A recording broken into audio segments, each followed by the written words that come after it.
You've been lied to. They told you confidence comes from success, from preparation, from experience, like it's a damn ladder you build one safe rung at a time. But that's not how it actually works. That's not how it feels when it finally hits you. Because real confidence isn't built, it's unlocked. And that door you're trying to break down, you've been holding the key the whole time. You just don't trust yourself enough to use it. You keep trying to feel ready, like one more gym session or one more book is going to fix the hollow feeling. But confidence doesn't come when you're ready. It comes the second you decide you've had enough of shrinking. That's what they never told you. By the end of this video, you'll know exactly how to stop chasing and finally unlock what's already yours. There's a moment every man hits. Maybe it's in front of a mirror, maybe it's when she walks away, maybe it's when another guy talks over you and you say nothing. You stare at yourself and ask, what the hell happened to me? You weren't born timid. You didn't come out afraid of eye contact or rejection or failure. That was taught. Somewhere along the line, you learned that being bold would get you hurt. You learned that being too loud made people uncomfortable, that being assertive made you toxic. And so, you dialed it down. You muted yourself, you shrank, but that edge in you, that primal fire, it didn't disappear, it got buried. Covered in guilt and hesitation and self-doubt, and now it leaks out sideways. Anger, frustration, silence, fake humility. That's not you. Real confidence isn't about being better than anyone else. It's about finally remembering that you don't need to apologize for being you. You don't need to earn permission to take up space. The second you realize that, really realize it, you walk different, talk different, breathe different. You don't act confident. You are. You're at a party, music low, drinks flowing, you see her. She looks at you once, then again. You feel the heat in your chest, the hesitation, the old story crawling in. What if she's out of my league? What do I even say? And then some other guy walks up. He says something dumb. She laughs, not because it was funny, but because he said it like it didn't matter. His tone wasn't approval-seeking. He wasn't scanning her eyes to see if she liked him. He already decided he was enough. You're still standing there trying to build confidence. He already unlocked it, because that guy, he probably got rejected yesterday, maybe even this morning, but he doesn't wear it. He doesn't carry that rejection like a badge of shame, because he doesn't think her reaction defines him. He's not auditioning for her approval. He chose himself first. That's the truth nobody wants to hear. Confidence isn't a reward for perfection. It's the byproduct of radical ownership. When you stop looking outside yourself for validation, when you stop negotiating your self-worth with people who barely know you, you become dangerous. Because now you don't hesitate. You don't flinch. You walk into a room like it belongs to you, not because you think you're better, but because you're no longer begging to be accepted. And that's the unlock. You stop living like a man trying to avoid rejection, and you start living like a man who can handle it. You stop trying to make every woman like you, and you start moving like the guy who only needs one, the one who sees you for who you are. You stop hiding behind fake confidence, cheap dopamine, and pickup tricks. You get raw, you take the hit, you walk through the fire. And on the other side, you find a version of you that doesn't need to prove anything, because that man doesn't care if they clap.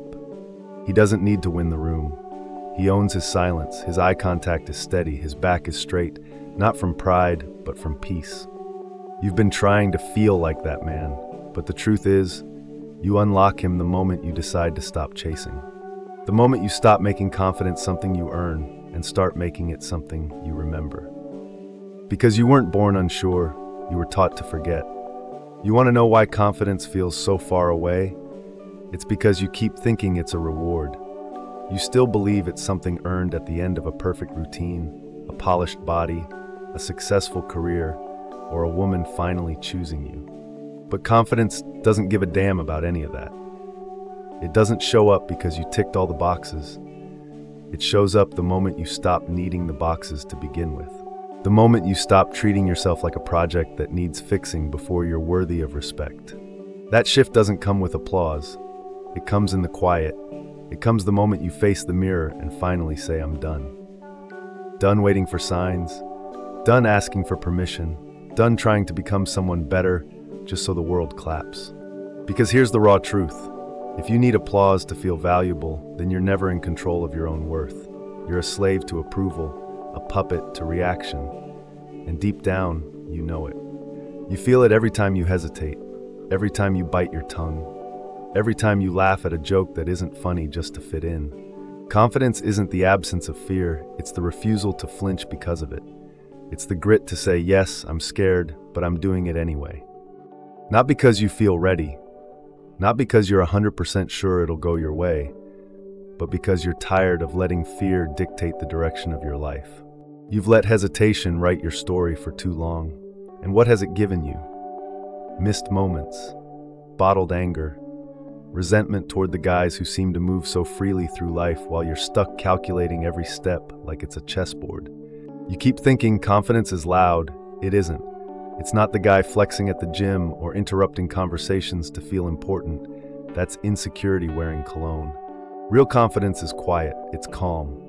It doesn't rush to prove. It doesn't overshare. It doesn't chase. It observes. It chooses. It decides. It walks away when respect is missing, and it doesn't need to explain itself. It's not indifferent. It's centered.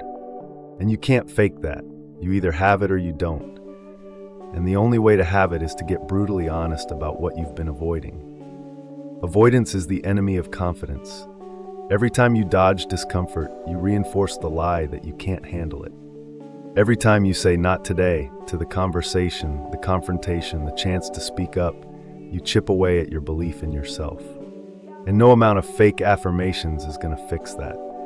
You don't need to say you're confident. You need to live like you can take the hit and still stay standing. That's what builds real power, not in a book, not in a seminar, in the fire, in the hard moments you'd rather skip. That's where confidence is waiting. Because confidence doesn't come from avoiding rejection. It comes from walking right into it, again and again, until it no longer scares you. Confidence is unlocked when you stop fearing the fallout and start trusting your ability to rebuild. Most men never get there because they're addicted to comfort. They want the woman, the money, the admiration, but they don't want to bleed for it. They want outcomes, not consequences. But you don't grow in clean spaces. You grow in chaos, in confrontation. They've been to hell and back inside their own minds, and they've made peace with it. They don't need to win every exchange. They don't need everyone to like them. They're grounded, not because they've never failed, but because they've failed and kept going.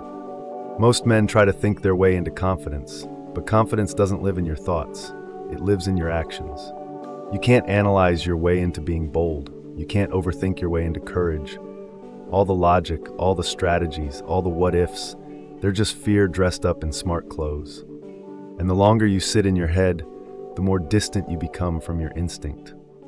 That voice that tells you, go now, say it, stand up, walk away. You mute it with doubt, and then you wonder why you feel powerless. Confidence is born the second you stop trying to be perfect and start moving with conviction. Even if your voice shakes, even if your hands tremble, there's no clean path to this, no guaranteed win, no script that'll work every time. Confidence comes when you accept that. When you stop trying to rig the game and start playing it fully, you're not supposed to be certain. You're supposed to move anyway. You think the guy who speaks up in the meeting isn't nervous? You think the man who walks up to the girl is immune to rejection? Of course he's not. He's just more committed to his truth than he is afraid of the outcome. That's the difference. It's not that he doesn't feel fear, it's that he doesn't worship it. You've been trained to avoid tension, conditioned to read the room, to not rock the boat, to keep the peace. But peace at the cost of your own expression isn't peace. It's self-betrayal. And every time you betray yourself, your confidence rots a little more. You start second-guessing everything. You don't trust your own reactions. You hesitate. You filter. You smile when you're angry. You say it's fine when it's not. And eventually, you lose the ability to recognize the real you underneath all that survival. So here's the wake-up call. You're not lacking confidence. You're leaking it. Every moment you abandon your truth, every moment you play small to be liked, you bleed power. And then you wonder why she doesn't feel drawn to you, why people don't respect you, why you don't respect yourself. You cannot be magnetic if you're constantly negotiating your presence. Women don't respond to perfection, they respond to presence, to clarity, to self-possession, the kind that says, "This is who I am, take it or leave it." That's what makes you attractive. That's what makes you dangerous. And guess what? That energy doesn't come from some fake alpha act. It doesn't come from barking orders or wearing some fake mask of toughness. It comes from integrity, from alignment, from living in sync with your values, even when it costs you, especially when it costs you. Because when you're willing to lose something to keep your truth intact, that's when people start feeling your gravity. That's when you stop chasing and start attracting. You become a force instead of a follower. You stop asking, "How do I get her to like me?" and start asking, "Am I being real right now?" You stop thinking, "What's the right thing to say?" and start thinking, "What do I actually mean?" This isn't about being cold, it's about being clear, and clarity is magnetic. But you don't get there through strategy. You get there through surrender, through letting go of the need to be liked, validated, praised. You become confident the second you stop needing to be chosen and start choosing yourself. Not in theory, in action, when you speak up even if your voice cracks, when you walk away even if it hurts, when you show up not as a version you hope they'll accept, but as the raw, unfiltered man you actually are. That's when the shift happens. That's when it unlocks. You want to know what makes that kind of man unstoppable? He's not chasing control. He's not chasing certainty. He's grounded in chaos. He doesn't need everything to go his way because he knows he can handle it when it doesn't. That's real confidence. The ability to stand in the storm and not flinch. The ability to hear no, to be ignored, to fail publicly, and still move forward like nothing in the world can shake the core of who you are. That's not ego, that's presence. And it's rare because most men crumble the second something doesn't go according to plan. Most men have built their sense of self on outcomes, not identity. But outcomes are temporary. They change. She'll leave, the job will fall through, the followers will disappear, and if your confidence is attached to any of it, you'll fall with it. That's why this has to come from something deeper, something no one can give you and no one can take away.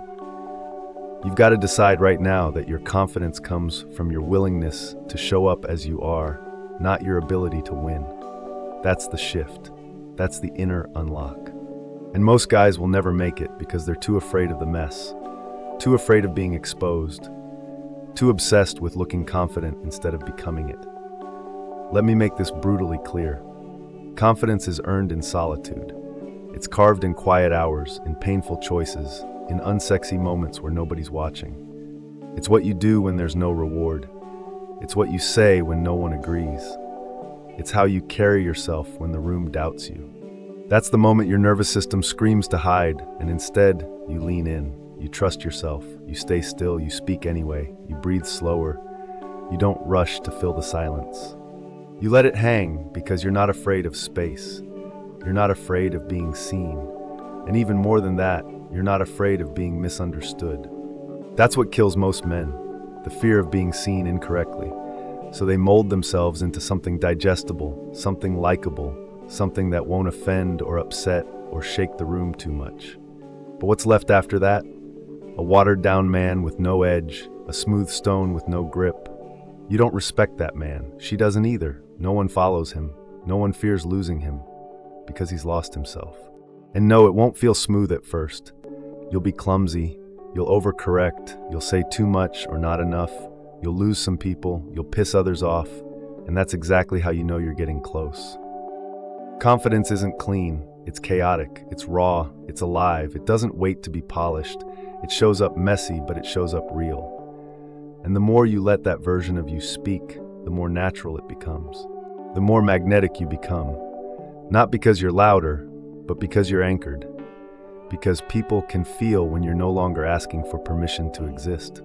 Think about it. The most confident people you know, they're not perfect. They make mistakes. They say weird things. They laugh at their own jokes. They interrupt. They take space. They go too far sometimes. But they own it. They don't apologize for their energy. They don't shrink when someone raises an eyebrow. They double down because they've made peace with themselves. And when you do that, when you really stop hiding, you give others permission to do the same. That's why confidence spreads. That's why confidence spreads. That's why it draws people in. Because it reminds them of what they forgot. That they don't need to be perfect to be powerful. They just need to show up. You want to know how you start? You stop waiting. You stop waiting for some magical day where you feel ready. That day never comes. Readiness is a myth sold to men who are afraid to act. You're not going to suddenly wake up and have zero fear. That's not how this works. Confidence isn't the absence of fear, it's a relationship with it. You stop treating fear like an enemy, and you start treating it like a compass. When your chest tightens, when your palms sweat, when your brain starts spinning excuses, that's the exact moment you move. Not later, not tomorrow, not once I've thought it through. You move now, because fear marks the edge of your growth. And if you keep avoiding that edge, you never evolve. You already know what you need to do. That's the crazy part. You're not confused, you're not lost, you're just scared. Scared of what happens when you stop pretending. Scared of what people will say when you speak without a filter. Scared of how she'll look at you when you stop trying to impress her and just show up as yourself. And it makes sense. Your whole life you were trained to seek approval, to behave, to be liked, but confidence, real confidence, it begins the moment you stop trying to be liked and start being honest, unapologetically, relentlessly, completely. And yes, it's gonna feel like death at first, like your body is trying to stop you, like your voice is getting choked in your throat. That's the old programming fighting for survival. The people pleaser, the passive nice guy, the overthinker, the version of you that survived but never thrived, he won't go quietly. But you don't need him anymore. You're not a boy hoping someone picks you. You're a man building a life you respect. That requires edge, it requires tension, it requires risk, it requires truth. And truth, real truth, will always offend someone. Let it, because confidence isn't soft. It's not gentle, it's not always smooth. Sometimes it's a razor, sometimes it cuts. Sometimes it hurts the people who only liked you when you were weak. And that's exactly how it should be. Because when you finally unlock your voice, you'll realize how many people only tolerated the quieter version of you. The agreeable version. The tame version. The version who never said no, who always kept it light, who never rocked the boat. And when you stop being that guy, some of them will leave. Let them. The ones who stay, they'll see the real you, and that man is worth knowing. You're not here to be invisible. You're not here to be accepted by everyone. You're here to carve space. You're here to take up room. You're here to be heard. And the only thing standing between you and that reality is your refusal to stop playing the game. The game of appearing nice, correct, humble, chill. It's a mask. It's killing you, and you know it. You feel it every time you bite your tongue when your soul is screaming to speak. Every time you nod when your gut is saying, hell no. You're not broken, you're just buried under layers of performance. So take the damn mask off. Let them see your edge. Let them feel your truth. Let them recoil if they must. That's how you know you're finally breathing. That's how you know confidence has been unlocked. Not because they clap for you, but because you no longer care if they do.